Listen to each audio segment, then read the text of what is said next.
그 누구도 매맞지 않아도 되는 세상, 공정하고 정의로운 세상을 꿈꾸게 됩니다. 여기에 성공해야 공익추경 정치인이 될 수 있어요.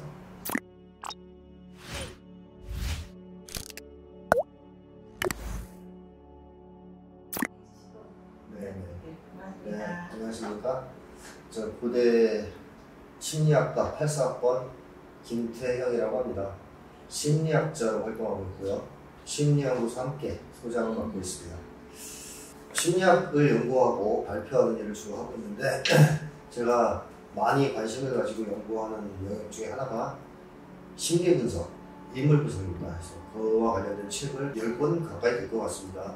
그리고 다양한 인물들을 분석해왔는데 이번에 이재명과 윤석열의 심리분석을 통해 만나 뵙게 돼서 반갑게 생각합니다. 제가 사실 이재명 지사에 대해서는 2017년에 대통령 선택의 심리학이라는 책을 이미 출간한 바 있습니다. 그 책에서 제가 이제 문재인 대통령, 이재명 지사, 안철수, 유승민 이렇게 4명의 심리를 분석했고요. 이번에 막 나온 따끈따끈한 신간 네, 이재명론이라는 책에서 노무현 심리 분석으로 살펴본 노무현과 이재명이라는 이제 글을 이제 썼습니다. 그래서 오늘은 이제 이 새로운 책, 따끈따끈한 새로운 책에 기초해서 이재명에 대한 얘기를 약 20분 정도 하겠습니다. 저는 정치인에게 있어서 가장 중요한 것은 그 사람이 공익추구형 정치인이냐 아니면 사익추구형 정치인이냐 라는 거라고 생각합니다. 물론 우리 이 세상 모든 사람들이 다 공익추구형 인간이면 좋긴 하겠죠. 근데 그렇지 못한 것이 현실입니다. 하지만 정치인은 국민을 위해서 국민에게 권력을 위임받아서 활동을 하는 사람들이죠. 따라서 정치인의 경우에는 공익추구형이냐 아니냐가 대단히 중요하다고 생각합니다. 공익추구형 정치인이 아닌 사람은 저는 정치할 자격이 없다라고 생각을 하는데요. 자, 물론 모든 정치인들은 다 자신이 국민을 위해서 정치를 한다고 얘기하지 자기의 사익을 위해서 정치한다고 얘기하는 사람은 하나도 없죠. 하지만 심리학적으로 보면 공익추구형 정치인과 사익추구형 정치인은 명백하게 구분이 되는데 사익추구형 정치인들은 사적 욕망을 어떻게 보면 해결하지 못한, 즉 사적 욕망을 공적 욕망으로 승화시키지 못한 정치인이라고 얘기할 수 있습니다. 사익추구형 정치인은 이제 크게 두 가지로 갈려요. 자기가 사익을 추구하고 있다는 걸 알고 있는 정치인들이 있어요. 근데 일반적으로 민주개혁 진영에 있는 정치인들은 자신이 사익을 추구하고 있다는 사실 잘 모릅니다. 하지만 정치하는 과정에서 항상 사익을 앞세우는 경우가 많은데 그 이유는 뭐냐? 사적 욕망을 해결하지 못해서 그렇습니다. 엄밀한 의미에서 공익추구형 정치인은 사적 욕망보다 공적인 욕망이 강한 정치인이다 라고 얘기하기보다는 사적 욕망을 공적 욕망으로 승화시키는데 성공한 정치인이다 이렇게 이제 봐야 되는데요. 예를 좀 들어보겠습니다. 노무현 전 대통령의 경우에 이제 어린 시절에 사적 욕망이 뭐였느냐 하면 한마디로 모나지 않게 사는 거, 모난돌이 정맞는다 뭐 이런 걸 계속 들으면서 자란 분이라서 모나지 않게 사는 거, 쉽게 얘기하면 세상 일에 눈 감고 돈 버는 거, 이게 이제 하나의 사적 욕망이었고 또 하나의 사적 욕망은 억울하게 비난받았던 아버지의 명예를 복원하는 거, 이게 노무현 전 대통령의 또 하나의 이제 사적 욕망이었다고 할 수 있어요. 자, 이건 왜 이런 이제 욕망을 갖게 되었냐면 노무현 전 대통령이 어릴 때 봉화마을에 지주들이 있었지 않습니까? 근데 이 지주들이 일제강점기 시절에 일본 놈들 밑에서 마름을 살던 친일파들이었습니다. 해방이 되자 그 친일파들이 다 지주가 된 거예요. 근데 이 지주들이 소장인들의 땅을 뺏으려고 계속 소송을 걸었죠. 송사를 걸었습니다. 땅을 뺏으려고. 근데 노무현 전 대통령 아버지는 사실 소장인이 아니었기 때문에 그런 송사에 참여할 필요가 없었는데 소장인들을 돕기 위해서 송사에 참가해서 소장인들한테 유리한 처벌을 해줬죠. 근데 그 덕분에 어떻게 됐냐면 그 친일파 지주들과 그 자식들 또는 걔들이 구용한 깡패들에 의해서 테러를 당했습니다. 집에 들어올 때 피 묻은 적상 맞고 들어와서 그런 이제 모습을 집에 들어서고 하셨죠. 노 전 대통령이 어릴 때 그 모습을 보고 워낙 엄청난 충격을 받아서 고시 합격하기 전까지 칼을 풀고 다녔다네요. 마지막 복수하는. 자, 근데 이제 문제는 뭐냐면 노무현 전 대통령 아버지가 굉장히 의로운 일을 한 거죠. 정의로운 일을. 그럼에도 불구하고 어머니한테 비난을 받았다는 거죠. 노무현 전 대통령 어머니가 비난을 했어요. 봐라, 너희 아버지 봐라. 쓸데없는 일에 끼어들어서 저렇게 되지 않았냐. 너희는 저렇게 살면 안 된다. 하면서 계속 비난을 했고, 노 전 대통령 아버지도 또 마을에서 이제 고립당합니다. 자, 이런 것들, 어린 시절부터 어머니로부터 계속 아버지처럼 살지 마라. 즉, 계란으로 바위치기 하지 마라. 모난돌이 정 맞는다. 뭐, 바람 부는 대로 살아라. 이런 얘기를 들으면서 노무현 전 대통령이 자라났기 때문에 사적 욕망이 뭐가 되느냐? 세상 일에 눈 감고 그냥 두루뭉실하게 순리대로 사는 거. 이게 이제 하나의 사적 욕망이었고, 다른 한편에서는 억울하신 아버지, 옳은 일을 했다가 비난을 받았던 아버지의 명예를 좀 복원했으면 좋겠다 하는 이제 갈등을 겪었죠. 사적 욕망 간에. 그래서 사실 노 전 대통령은 정치의 시기에 굉장히 남달랐어요. 민주화운동에 뛰어들지 않습니다. 노 전 대통령이 계속 거리를 둬요. 그러다가 불임 사건이라는 걸 겪습니다. 시국 사건으로 구속된 대학생들을 변호하게 됐는데, 그 과정에서 고문으로 이제 완전히 망가진 대학생들의 모습을 통해서 충격을 받죠. 일단. 왜? 아버지가 떠올랐을 거 아니에요? 근데 노 전 대통령한테 더 큰 충격이 됐던 건 뭐냐면 그 어머니들이었어요. 대학생들의. 그 어머니들이 자기 어머니랑 똑같은 얘기를 하는 겁니다. 계란으로 바위치기다, 모난돌이 정맞는다 하지 말라 그랬는데 이 자식들이 말을 안 듣고 했나라고 자기 자식을 비난한 거예요. 노 전 대통령이 거기서 엄청나게 각성을 하죠. 충격을 받았어요.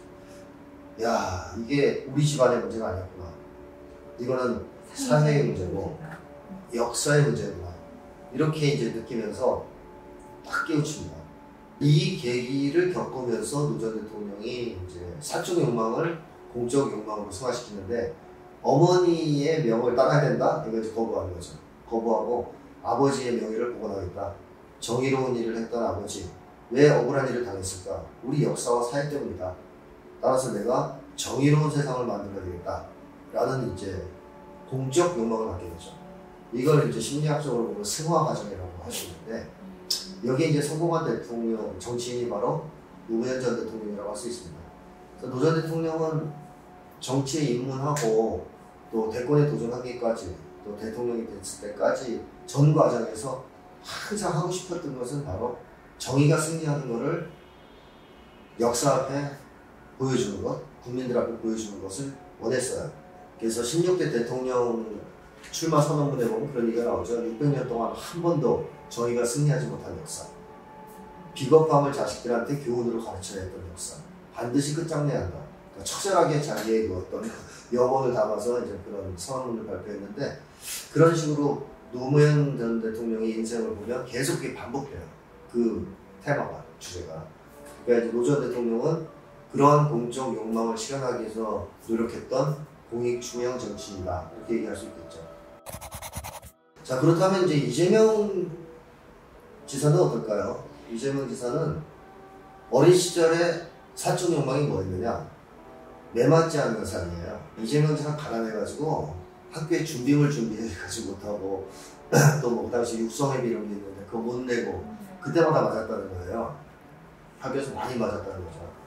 그래서 계속 맞으면서 초등학교 시절을 보냈고, 그 학교를 졸업하고 소년 노동자로서 공장에 취직하게 되는데, 공장에 들어가서 또 맞습니다. 그때는 이제 박정희 군사독재 시절이라서 관리자들이 뭐 군복 같은 거 입고 정문 초소에서 지키다가 소년 노동자들이 들어오면 엎드려 뻗쳐 시켜서 빠따를 때렸다는 거예요. 끝나면 또 때리고. 이게 이제 이재명 지사의 어린 시절은 그냥 매맞는 삶이었어요. 그래서 이재명 지사는 학교에서는 선생님한테 너무 많이 맞으니까 선생님이 되기를 원했고, 안 맞았으면 좋겠다. 나도 선생님 됐으면 때렸으면 좋겠다. 공장 다닐 때 꿈은 관리자였죠.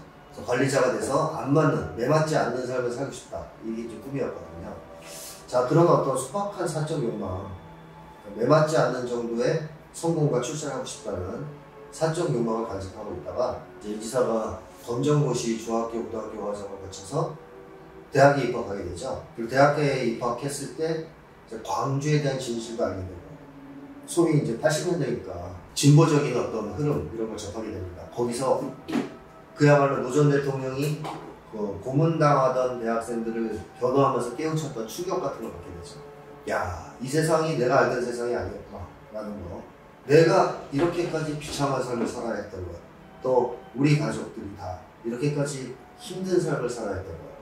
나의 이웃들, 친구들이 이런 어려운 삶을 살아야 했던 것이 개인들만의 잘못이 아니었구나. 이것은 사회 문제구나 하는 걸 깨우치는 거죠. 그래서 엄청난 각성을 하게 되는데, 흔히 이제 옛날에 사회과학 공부했던 분들은 이제 아실 겁니다. 계급의식이 생겼다 이런 얘기를 하죠. 그러니까 노동자가 그냥 자기 인생이 팔자 탓이려니 뭐 혹은 개인 탓이려니 하면서 열심히 이제 돈 벌려고 하다가 노동자 전체의 문제다, 이게 자기만의 문제가 아니라 노동 계급의 문제다 라는 걸 느끼면 계급의식이 생깁니다. 그때부터는 자기를 중심으로 보지 않고 계급을 중심으로 보죠. 그러니까 쉽게 얘기하면 이재명 지사는 그때 계급의식이 생긴 거예요. 그러면서 자기의 사적 욕망을 바꿔요. 뭘로 바꾸느냐, 승화시키냐. 아무도 매맞지 않고 살 수 있는 세상, 그 누구도 매맞지 않고 살 수 있는 세상을 만들어냅니다. 그걸 이제 공정한 세상이라고 이제 많이 표현하고, 또는 대동세상이라는 식으로 표현하는데, 어쨌든 이재명 지사의 꿈은 이제 그때부터 그게 되는 겁니다. 나 혼자만 매맞지 않는 세상이 아니라, 사회가 아니라 누구도, 그 누구도 매맞지 않아도 되는 세상, 공정하고 정의로운 세상을 꿈꾸게 됩니다. 그래서 이제 이재명 지사가 그 이후에도 정치 과정을 쭉 보면, 지금까지 과정을 보면 계속 그 주제가 반복적으로 얘기해요. 대학교 때 그 각성했던 얘기 있죠. 이런 게 이제 보통 사람의 인생에서 보면 사적 욕망의 이제 공적 욕망으로의 승화 과정이라고 얘기할 수 있는데, 여기에 성공해야 공익추구형 정치인이 될 수 있어요. 왜냐? 사적 욕망이 완전히 사라지면서, 사라진다기보다는 통합되는 거죠. 공적 욕망이 통합되고 한 단계 상승 발전하는 거죠. 그렇게 되면 그 사람의 모든 심리적 에너지가 한 방향으로 집중되게 됩니다. 그런데 만약 이 문제를 해결하지 못했다면, 사적 욕망은 사적 욕망대로 살아 숨쉬고, 예를 들어 성공과 출세력이 있다, 그건 살아 숨쉬고, 공적 욕망은 공적 욕망대로 추구하면 계속 갈등을 겪지 않겠습니까? 그럼 전념하지 못해요, 공익 추구에. 그리고 때로는 어느 순간 공익을 사익이 짓밟을 때도 있죠. 그래서 이 부분에 성공한 정치인만이 공익추구형 정치인이다 라고 얘기할 수 있는데, 우리 역사를 보면 그렇게까지 많지는 않습니다. 대권에 도전하는 정도의 정치인이 여기에 성공한 사람 많지 않습니다. 김대중 전 대통령, 노무현 전 대통령, 그 이후에는 이재명 지사 정도가 이제 눈에 띄는 거죠.